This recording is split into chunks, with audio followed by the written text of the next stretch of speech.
complejidad y psicología transpersonal, caos, autoorganización y experiencias cumbre en psicoterapia. Una investigación de Iker Puente Vigiola, bajo la dirección de Santiago Estaún Ferrer, Belaterra, marzo de 2014. Epígrafes. La característica básica de la ciencia es un eterno intento de ir más allá de lo que se considera científicamente accesible en cualquier momento determinado, para ir más allá de las limitaciones de un nivel de conocimiento dado.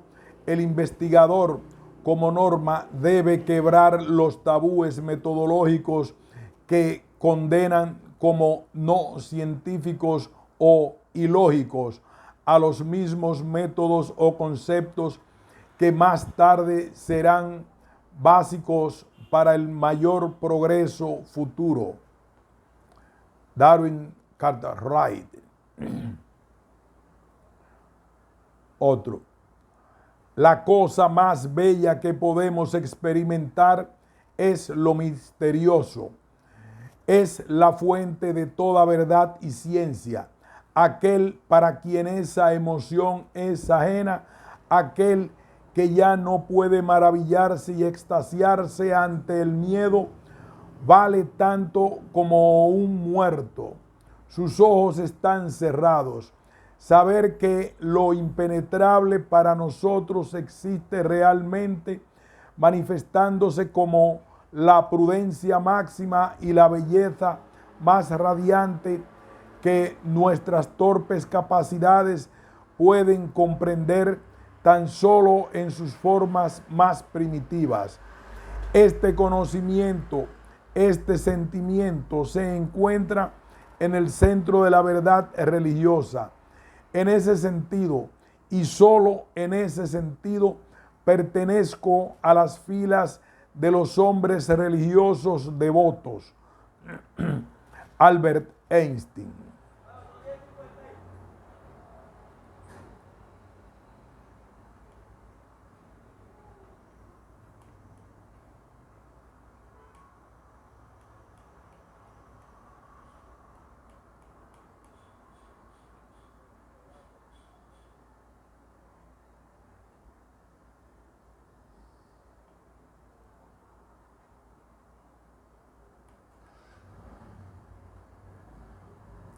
Introducción.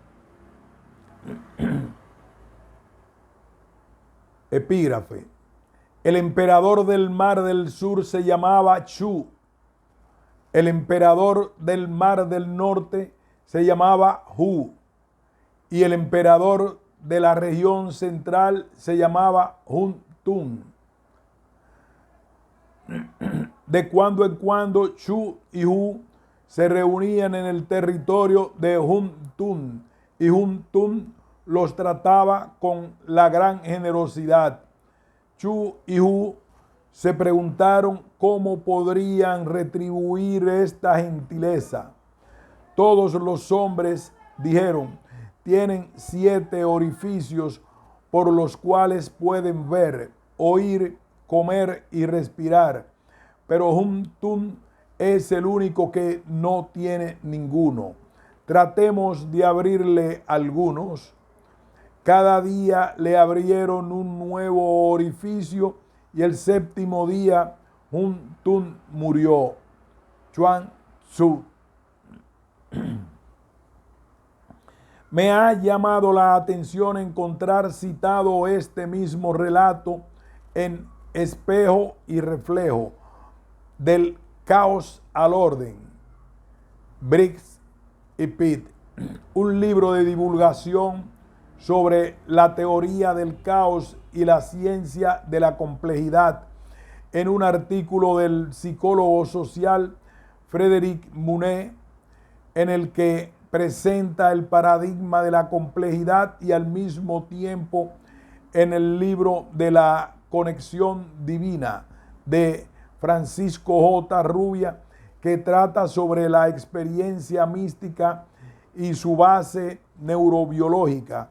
Uno de los autores de El espejo y reflejo, David Pitt, doctor en física, escribió otro libro titulado Sincronicidad, intentando reunir en él física y psicología, basándose en este concepto acuñado por el psicólogo suizo Carl J. Jung, pionero en el campo de la psicología transpersonal.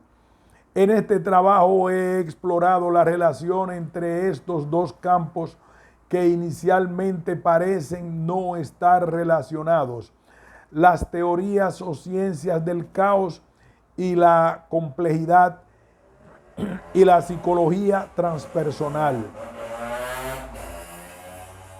Pero es una relación que muchos autores han establecido desde estos dos campos. El nexo de unión se encuentra en el interés por la relación entre el todo y las partes, por un lado, y entre el caos y el orden, por otro. La tensión entre el caos y el orden aparece en las cosmologías de todas las culturas. Una y otra vez reaparece el mito que afirma que en principio existía un estado de caos primordial del que surgen las formas. Se encuentra en la teogonía de Hesíodo, en el mito egipcio del Nut, abismo sin forma, y Ra en el Tiamat, caos, de la cosmogonía babilónica, y en los milenarios principios Yin y Yang de China. Según un relato de la cosmogonía china, Yin, un rayo de luz pura, emerge del caos primordial y crea el cielo, mientras que Yang, la restante materia pesada, construye la tierra. Después, Yin y Yang, el principio masculino y femenino, se unen para crear las 10.000 cosas, o sea, todo lo que existe. Sin embargo, ambos principios conservan las cualidades del caos del cual nacieron. Un desequilibrio o exceso de estos principios conducen al caos. La idea de que la creatividad del cosmos deriva de una tensión entre caos y orden se encuentra en diversas culturas y épocas. Desde la filosofía griega, la cultura occidental se ha ido distanciando de esta idea del caos y el desorden primordial. En la época de Galileo, Descartes y Newton, el método científico y la cosmovisión que nace de sus planteamientos suprimen el caos dentro de la ciencia. Las leyes mecánicas de Newton permiten describir y predecir cualquier acontecimiento a través de las matemáticas, y Laplace imagina una ecuación matemática capaz de explicarlo todo.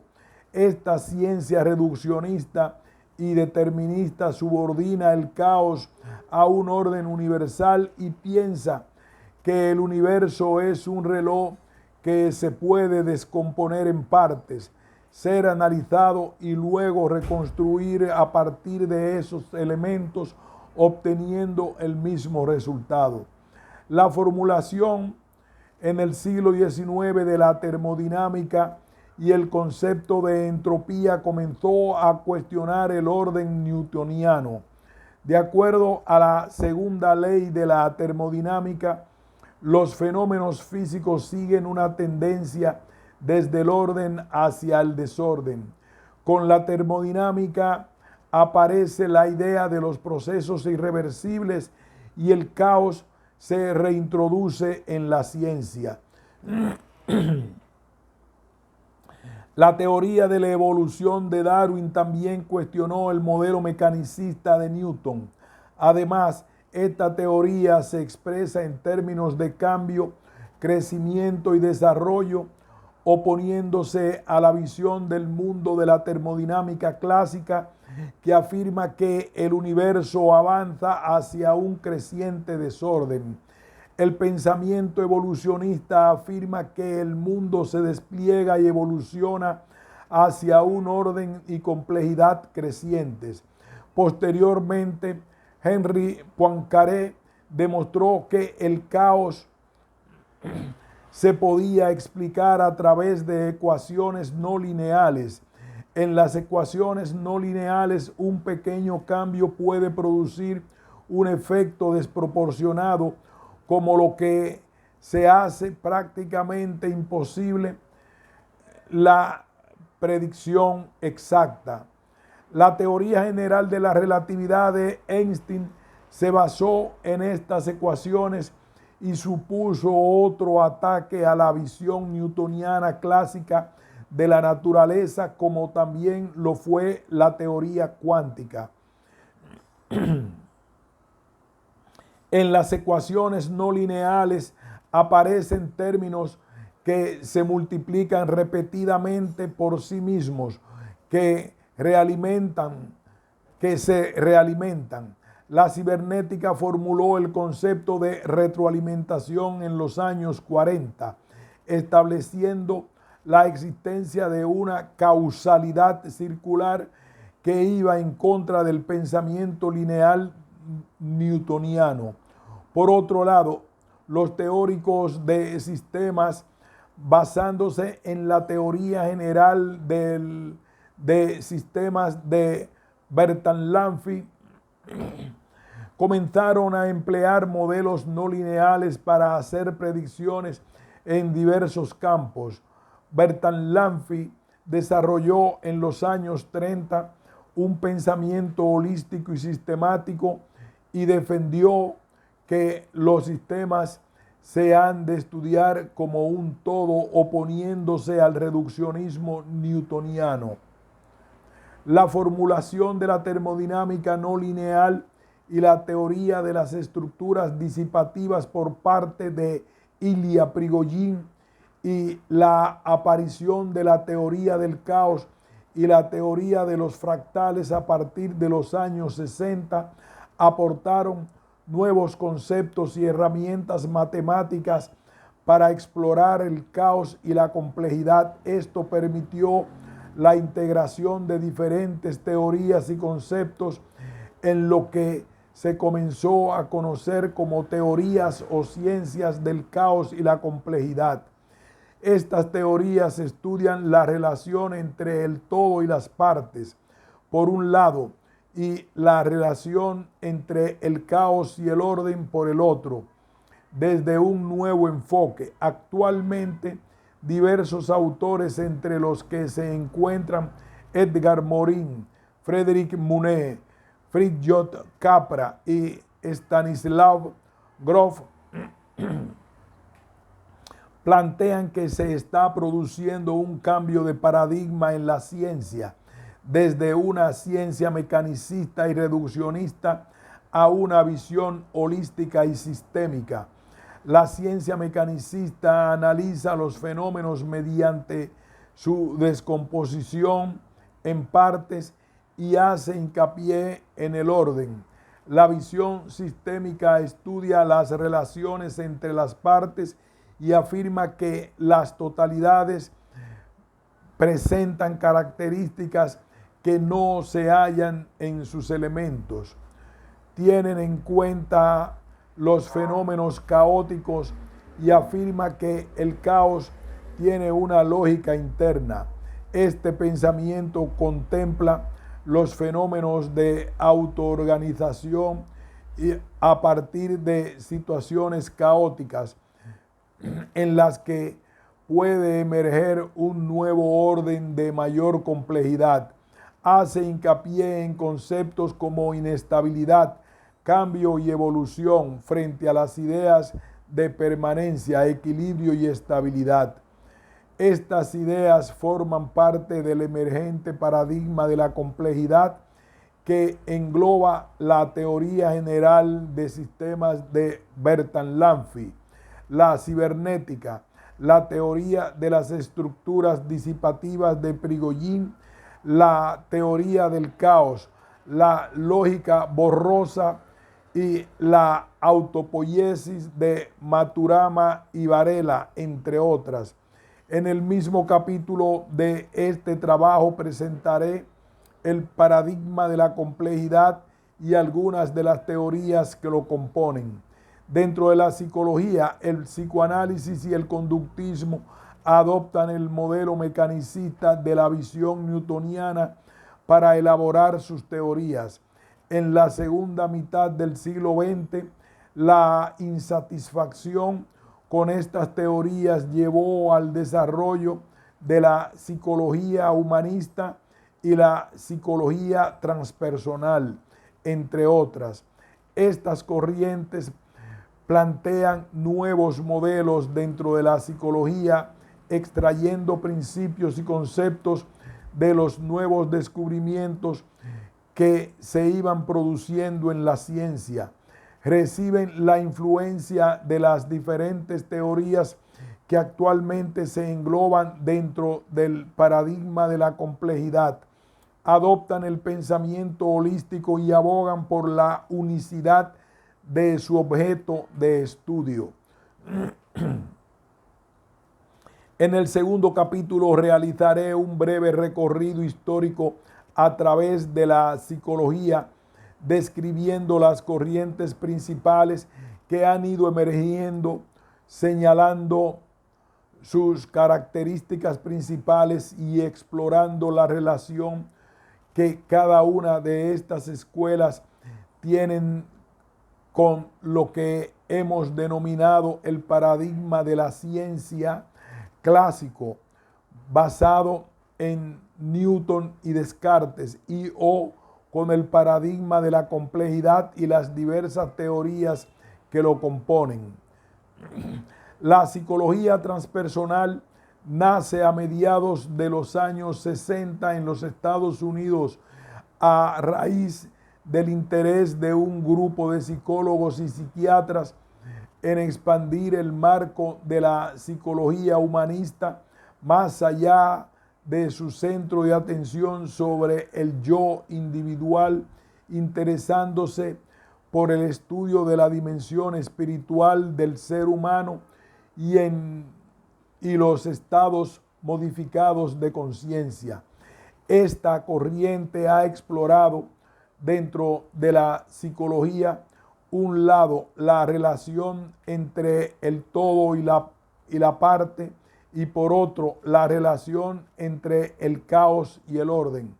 William James inauguró el estudio psicológico de las experiencias místicas a principios de siglo, a las que se refería como experiencia religiosa. Varias décadas después, Abraham Maslow, fundador de la psicología humanista, retomó el estudio de estas experiencias y las denominó experiencias cumbre para evitar toda connotación religiosa.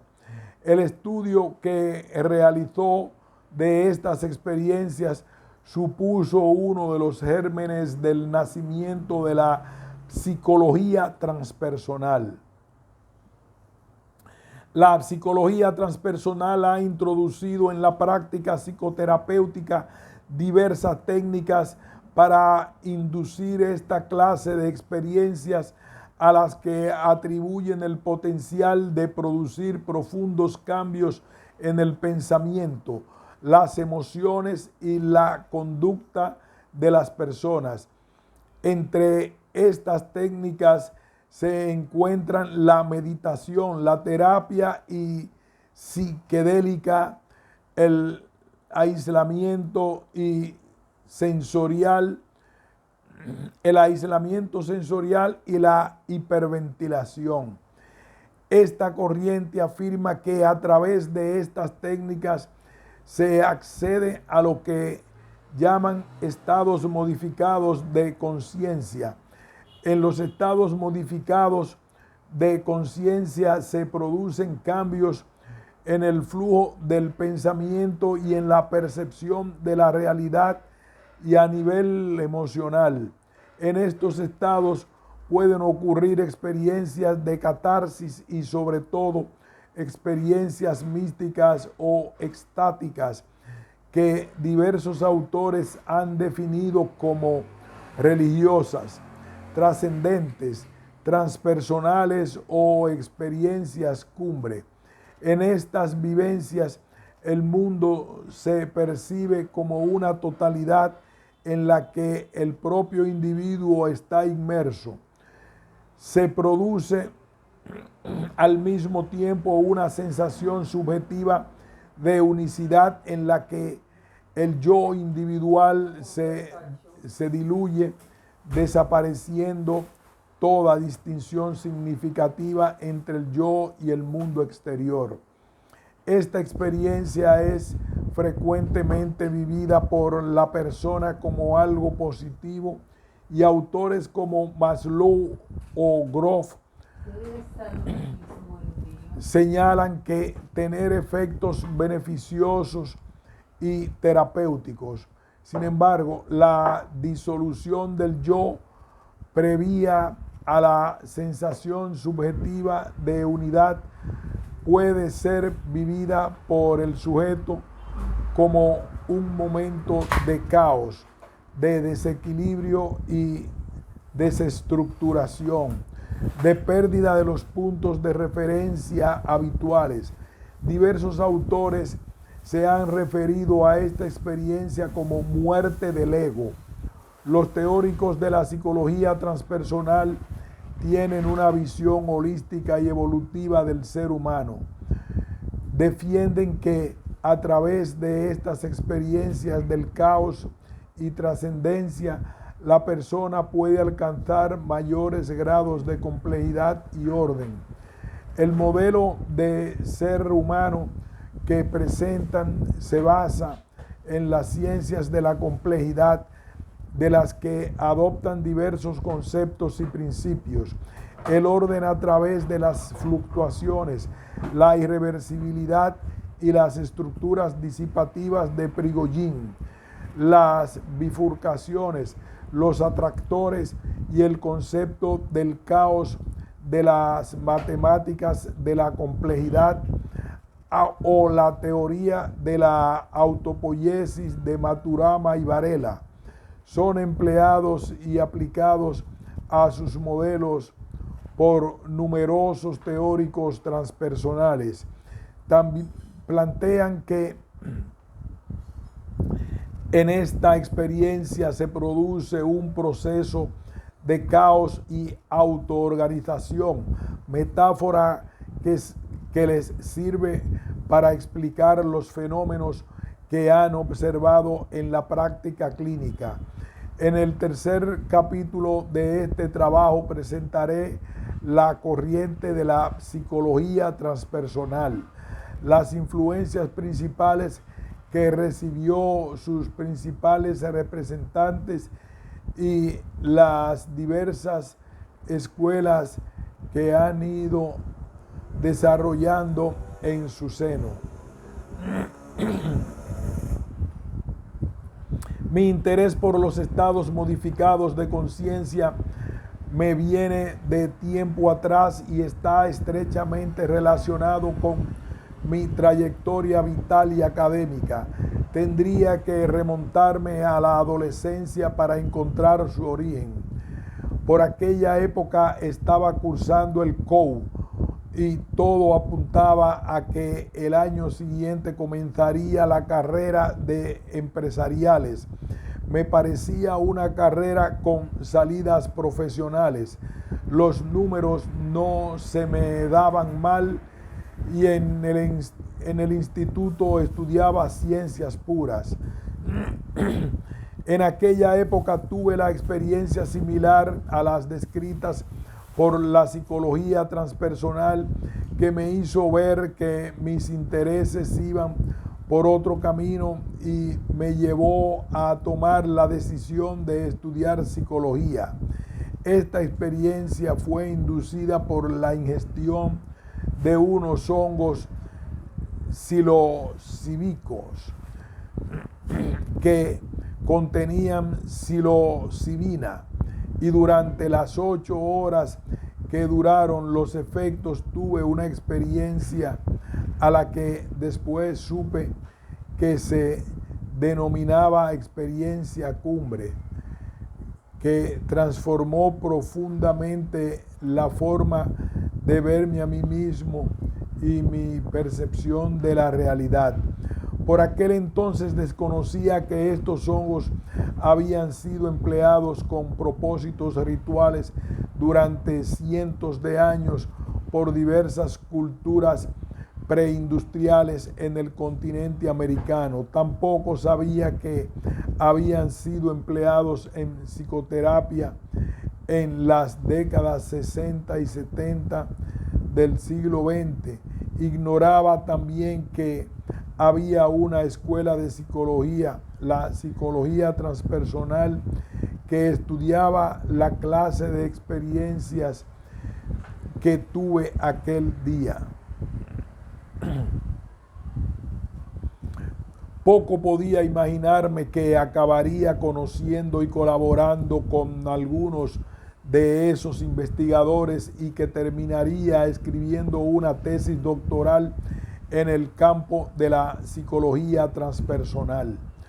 Pensaba que en la Facultad de Psicología encontraría respuestas a mis inquietudes, pero en la facultad las palabras que se asociaban a esta clase de experiencias tenían más relación con lo patológico que con la salud y el bienestar. La información que recibí, en lugar de aclarar mis dudas y saciar mi curiosidad, me creó confusión. Me sentí más tranquilo cuando comencé a leer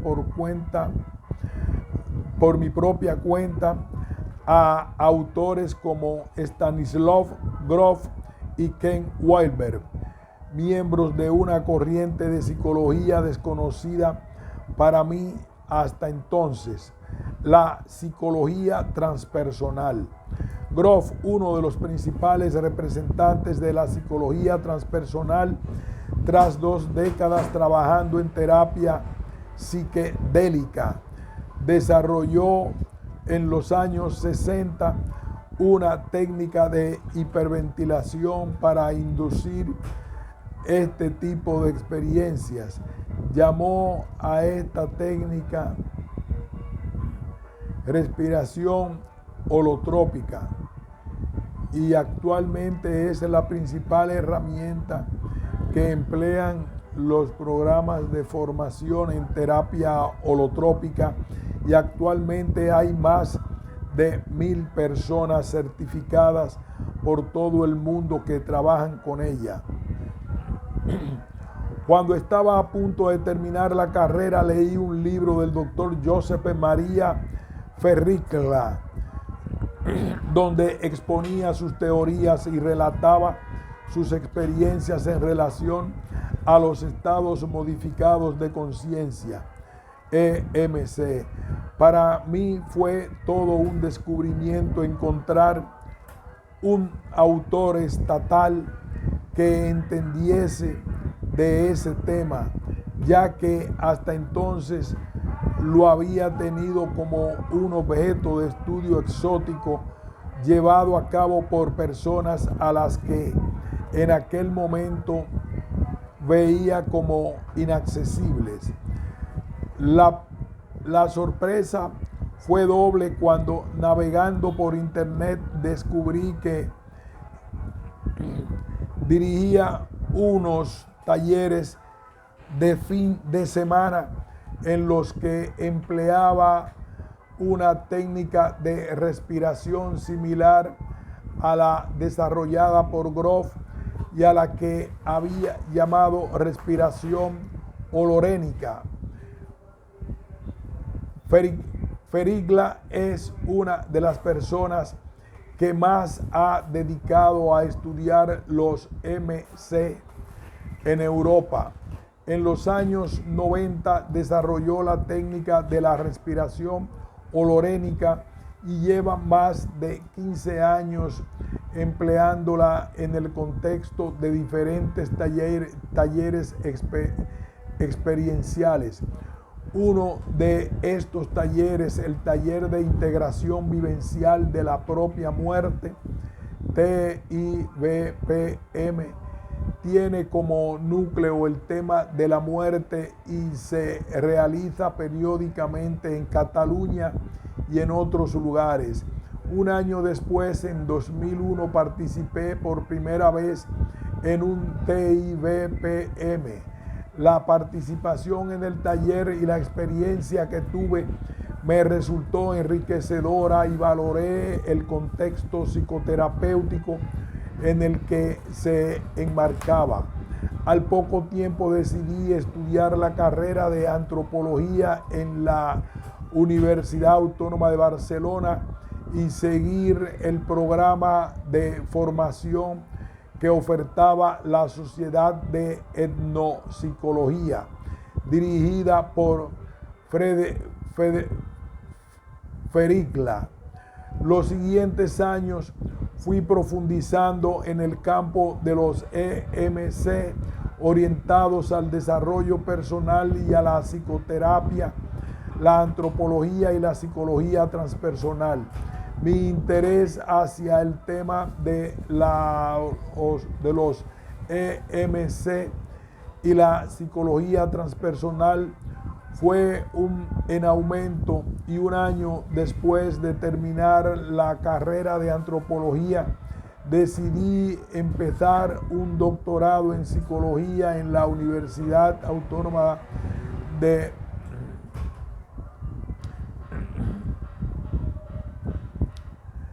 y realizar una investigación dentro de esta área. El presente trabajo es el resultado de este interés. En el capítulo 4 presento la metodología del estudio empírico que he realizado y la descripción y el análisis de los resultados obtenidos. Los objetivos de la presente investigación han sido los siguientes. 1. Explorar posibles efectos a corto y mediano plazo que produce la respiración holorénica. 2. Explorar los posibles efectos a corto plazo y mediano plazo, los efectos persistentes que produce la respiración holotrópica. 3. Explorar los efectos subjetivos producidos por la respiración holotrópica, centrándonos en estudiar la experiencia de carácter místico o experiencias cumbre, siguiendo la terminología de A. Maslow. Las preguntas que me llevaron a elegir este tema de investigación fueron las siguientes. ¿Qué efectos produce a corto y mediano plazo la respiración holorénica y la respiración holotrópica? ¿Qué tipo de cambios produce participar en un taller en el que se emplea una de estas técnicas? En caso de producirse algún cambio, ¿son estos cambios pasajeros o se mantienen a lo largo del tiempo? ¿Pueden la respiración holorénica y la respiración holotrópica producir una experiencia cumbre? Son ciertas las afirmaciones de autores como Maslow, Grof y Fericla sobre los efectos que producen las experiencias cumbre trascendentes o transpersonales. ¿Es suficiente una sola experiencia para producir estos cambios? En el primer estudio se presentan los resultados de una investigación en la que exploramos los efectos a corto y mediano plazo que produce la respiración holorénica en el contexto de un taller residencial de un fin de semana, un taller de integración vivencial de la propia muerte, TIVPM en una muestra de adultos menores de 35 años sin experiencia previa con la RHRNC. En el segundo estudio se presentan los resultados de una investigación posterior similar en la que exploramos los efectos a corto y mediano plazo, los efectos persistentes y los efectos subjetivos que produce la respiración holotrópica en el contexto de un taller residencial de una semana de duración en Insight and Opening, en una muestra de adultos con o sin experiencia previa con la técnica de respiración. La justificación de haber elegido este tema se debe, además de mi interés personal, a dos razones. La primera es la falta de estudios rigurosos sobre el mismo, pero igualmente importante ha sido el hecho del creciente número de personas que buscan participar en esta clase de terapias y experiencias, talleres de desarrollo personal, terapias experienciales de orientación humanista y transpersonal, etc., constituyendo un fenómeno social novedoso y emergente. Esperamos que los resultados que encontremos tengan su utilidad para mejorar las posibles aplicaciones futuras de esta técnica, no solo en personas sanas, sino también en determinadas patologías o colectivos de personas.